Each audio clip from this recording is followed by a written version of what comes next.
Hola, comenzamos la explicación del tema 5, el mercado. El mercado ya no es un lugar donde podemos comprar y vender cosas. Los mercados en la actualidad son algo más complejo. En concreto, podríamos definirlos como cualquier institución social en la que podemos intercambiar libremente bienes, servicios o factores productivos.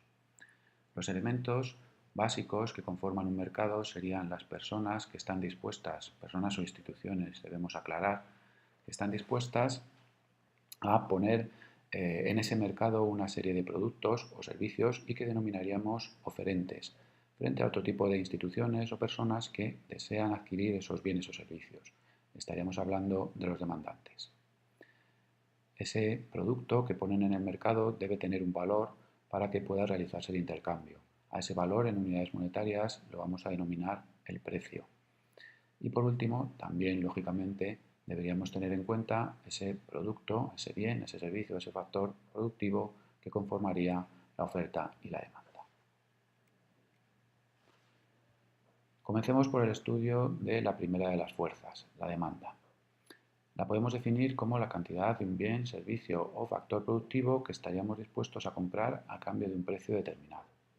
A la hora de conformar la demanda, debemos tener en cuenta dos variables, el precio y la cantidad.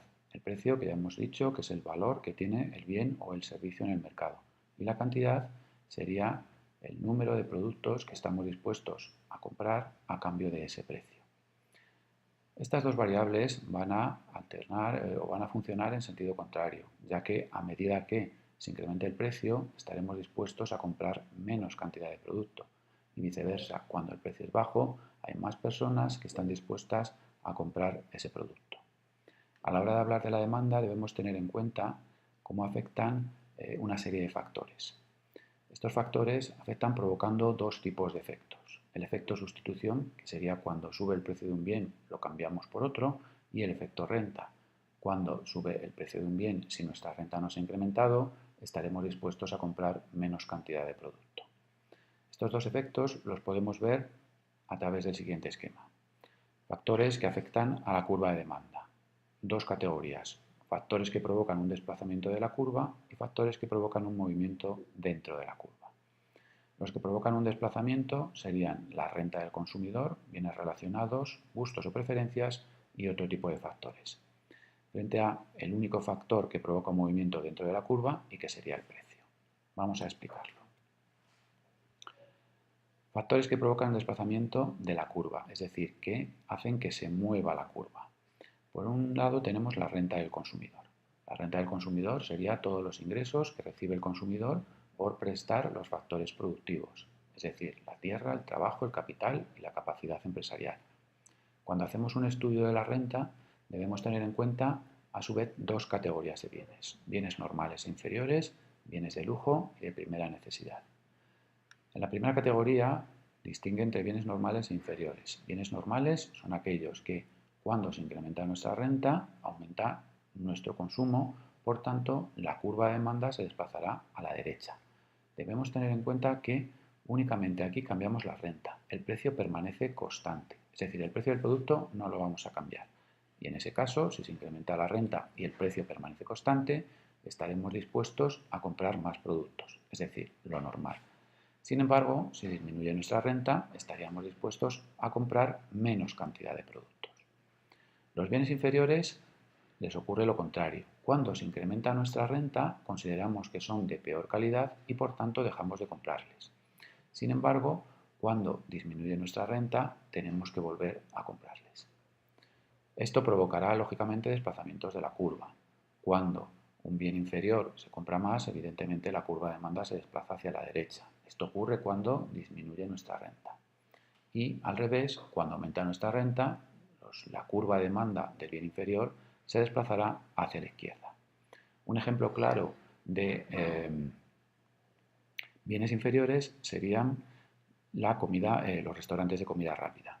En estos momentos o en estos años en los que ha habido crisis, los únicos restaurantes que han visto incrementada su facturación han sido los restaurantes de comida rápida, ya que la gente ha sustituido otro tipo de restaurantes o otro tipo de ocio para irse hasta estos bienes que consideramos en primer momento como de menor calidad, pero que sin embargo han sustituido a los otros.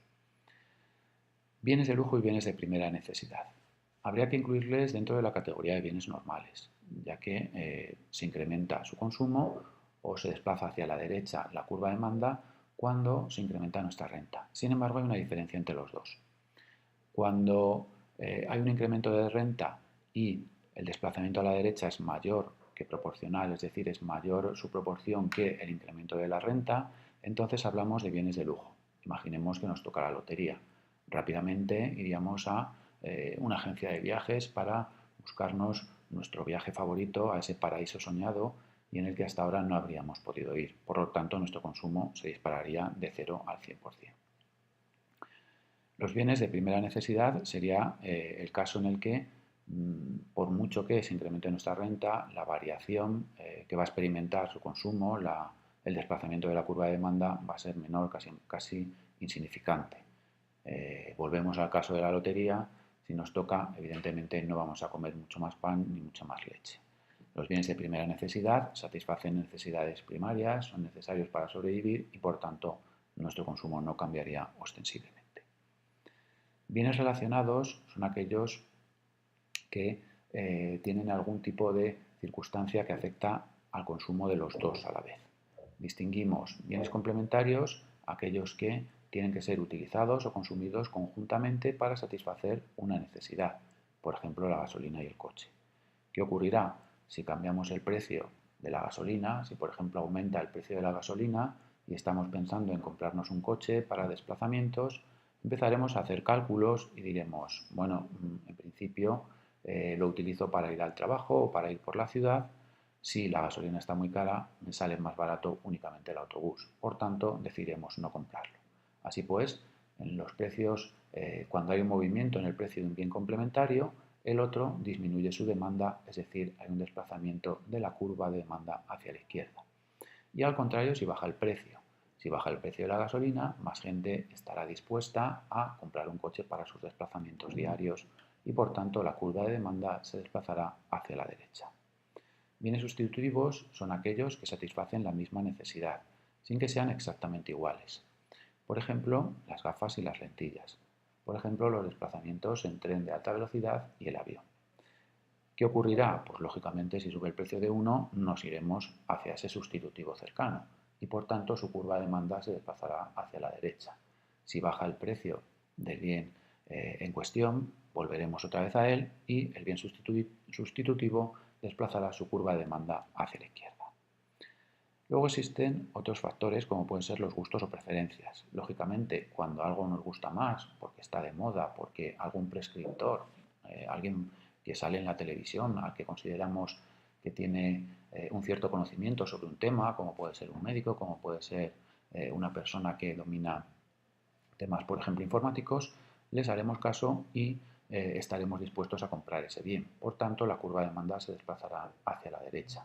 En caso contrario, cuando hay alguna noticia negativa, bien porque haya habido algún problema, por ejemplo, de salud, en el caso de determinados productos alimenticios, la curva de demanda se desplazará hacia la izquierda, ya que nuestros gustos, nuestras preferencias disminuirán.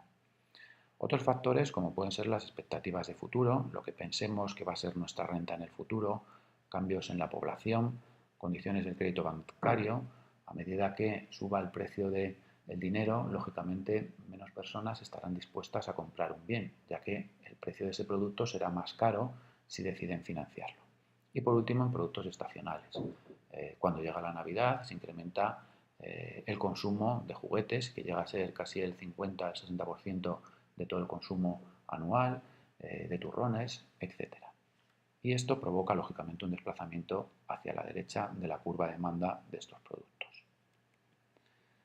Aquí podemos observar gráficamente cuáles serían esos movimientos. Si los factores son positivos, hay un movimiento hacia la derecha de la curva de demanda, desde D hasta D'X, y si por el contrario es negativo, irían desde Q0 hasta Q'', es decir, habría un desplazamiento de la curva de demanda hacia la izquierda. El factor que provoca un movimiento dentro de la curva sería el precio. Si nos encontramos en P sub 0, tenemos una cantidad Q sub 0 de equilibrio, la cantidad que estamos dispuestos a comprar a cambio de ese precio. Si subimos el precio de ese bien hasta P sub 1, nos vamos a encontrar con que disminuye la cantidad hasta Q sub 1. Es decir, nos hemos desplazado dentro de la curva hacia arriba. Si bajamos el precio hasta P sub 2, habrá un movimiento dentro de la curva de demanda hasta llegar al punto en el que incrementaríamos nuestra cantidad de compra hasta Q sub 2. Esta variación podemos observarla a través de lo que denominamos la elasticidad precio. Esta medida nos sirve para saber lo sensible que es la demanda del producto o servicio que estamos vendiendo y de esta forma tener más o menos cuidado a la hora de fijar precios. ¿Qué quiere decir esto? La elasticidad nos mide la variación porcentual en la cantidad cuando hacemos una variación porcentual en el precio. Una curva de demanda será más sensible, será más elástica cuando, si cambiamos el precio en una cantidad pequeña, hay una gran variación en la cantidad porcentual.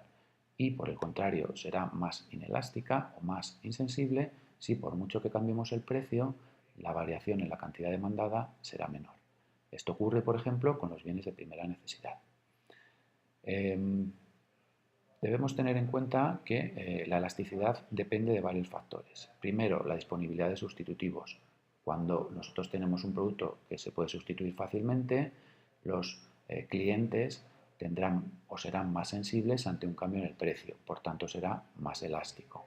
El gasto que representa algo que lógicamente tiene o representa en nuestra renta una proporción muy elevada, seremos mucho más sensibles ante un cambio en el precio, ya que, por ejemplo, un 5% en la subida de un precio de un coche supone una gran variación en el precio final y esto afecta, lógicamente, a nuestra renta, tanto a la actual como a la renta futura.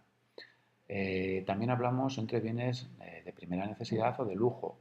Evidentemente, un producto de primera necesidad, un producto necesario para sobrevivir, será muy inelástico. Por mucho que nos cambien el precio, siempre tendremos que consumirlo. Y por el contrario, un bien de lujo, como veíamos antes al explicar la renta, si nuestra renta disminuye, pues lógicamente dejaremos de utilizarle.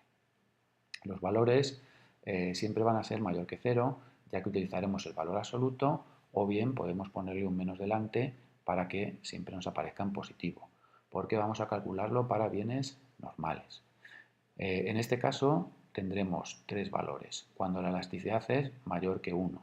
En este caso existe una gran variación porcentual en la cantidad cuando hay una pequeña variación porcentual en el precio. La curva de demanda tendrá poca pendiente porque los cambios en el precio serán menores que los cambios en la cantidad. En el caso en que la elasticidad precio sea menor que 1, quiere decir que los cambios en el precio serán mayores que los cambios en la variación o los cambios porcentuales que experimentaremos en la cantidad demandada. Es decir, grandes variaciones en el precio se acompañan con pequeñas variaciones de la cantidad. Y hablaremos de elasticidad unitaria cuando cambios porcentuales en el precio serán respondidos por la demanda de manera exactamente igual. Nos vamos a la oferta. La oferta es la cantidad de bienes, servicios o factores productivos que estamos dispuestos a vender a cambio de un precio determinado. Las variables que influyen en la oferta son las mismas que en la demanda, el precio y la cantidad, pero ahora van a evolucionar en el mismo sentido. Es decir, a mayor precio, más empresas están dispuestas a ofrecer sus productos porque más beneficio pueden obtener. Por tanto, la pendiente de la curva de oferta va a ser siempre positiva. A la hora de estudiar la oferta debemos tener en cuenta también los factores que pueden provocar un desplazamiento en su curva y los factores que provocan un movimiento dentro de la curva. Factores que provocan un desplazamiento, costes, la tecnología, las expectativas empresariales y otros factores. Y los factores que provocan un movimiento dentro, que serían el precio del bien o el servicio en cuestión. Vamos a verlos. El coste de producción. Cuanto más caro sea fabricar un producto, menos margen va a quedar a los posibles emprendedores o a las posibles empresas que quieran entrar en ese mercado. Por tanto, menos producto habrá en ese mercado y las que estaban, si no llegan a cubrir con el precio que existe, porque recordamos que el precio permanece constante, deberán abandonar el mercado. Es decir, la curva de oferta se desplaza hacia la izquierda. Si los costes de producción disminuyen, en ese caso, más empresas se animan a entrar en el mercado puesto que van a obtener beneficios y la curva de oferta se desplazará hacia la derecha. La tecnología. Cuando aparece una tecnología de producción, generalmente lo que hace es abaratar el coste de producción, por tanto provoca un desplazamiento hacia la derecha porque existirán más empresas que son capaces de producir, de fabricar esos bienes o esos servicios y obtener beneficio. Las expectativas empresariales. Si el mercado tiene unas expectativas de futuro positivas, muchas empresas quieren entrar en ese mercado. Por ejemplo, ahora mismo mercados de nuevas tecnologías, mercados de telecomunicaciones, mercados de tratamiento de datos. Estos mercados generan o van a generar, se supone que en un futuro, buenos rendimientos y por tanto más empresas quieren entrar a formar parte de él. Si por el contrario son negativas, lógicamente la curva se desplazaría hacia la izquierda. Otras causas serían las condiciones meteorológicas. Pensemos, por ejemplo, en el caso de la agricultura. Si, por ejemplo, se produce un tiempo que no es el adecuado, hay una disminución en la oferta de productos. Y viceversa, si hay buenas condiciones climatológicas, hay una buena cosecha y la curva se desplazará hacia la derecha. Las condiciones del crédito, exactamente lo mismo. Si el precio del dinero es muy elevado, las empresas no pueden financiar las compras de activos y habrá menos empresas que decidan entrar en el mercado. Si por el contrario el crédito es barato, nuevos empresarios se animan a pedir dinero prestado para iniciar proyectos emprendedores. El equilibrio en el mercado. El equilibrio se produce en el punto en el que oferta y demanda se igualan. Para llegar hasta este punto aparece o se realiza lo que denominamos el libre juego de la oferta y la demanda. Si apareciese un precio por encima del equilibrio, lógicamente habría muchas ofertas o muchas empresas que ofertarían el producto. Sin embargo, habría pocas personas que estaríamos dispuestas a comprar ese bien. Es decir, sobrarían productos en el mercado. Es de lo que denominamos el excedente en la producción. Si por el contrario el precio disminuye hasta un nivel bastante bajo, muchas personas están dispuestas a comprar ese producto, pero pocas empresas están dispuestas a ofrecerle, ya que no se cubren costes, no hay beneficios. Habría una escasez de mercado. En estos casos, la empresa, la que se quedase en el mercado, subiría el precio, volverían a aparecer nuevas empresas, ocurriría el excedente y así continuamente estaríamos gravitando hasta llegar a ese punto de equilibrio donde la oferta y la demanda se igualan. Terminamos con los cambios en las condiciones del mercado. Cuando existe un movimiento de la curva de demanda por los factores que antes hemos comentado, por ejemplo, porque haya habido un incremento sustancial en la renta, si ese desplazamiento es hacia la derecha y no se ve correspondido con un movimiento de la oferta, en primera instancia lo que ocurrirá será un incremento del precio. Si por el contrario hay una disminución de la demanda y nos movemos hacia la izquierda, el precio volverá a su punto de equilibrio, volverá a bajar. En la oferta ocurre exactamente lo mismo. Si hay un cambio en las condiciones de la oferta, por ejemplo, porque hay una nueva tecnología y esa oferta se desplaza hacia la derecha, lógicamente al haber más empresas en el mercado disminuirá el precio. En el caso contrario, porque hay una disminución de la oferta debido a un incremento en los costes o por malas condiciones climatológicas, en ese caso subirán los precios. Bien, con esto quedaría explicado el tema 5 de los mercados. Un saludo.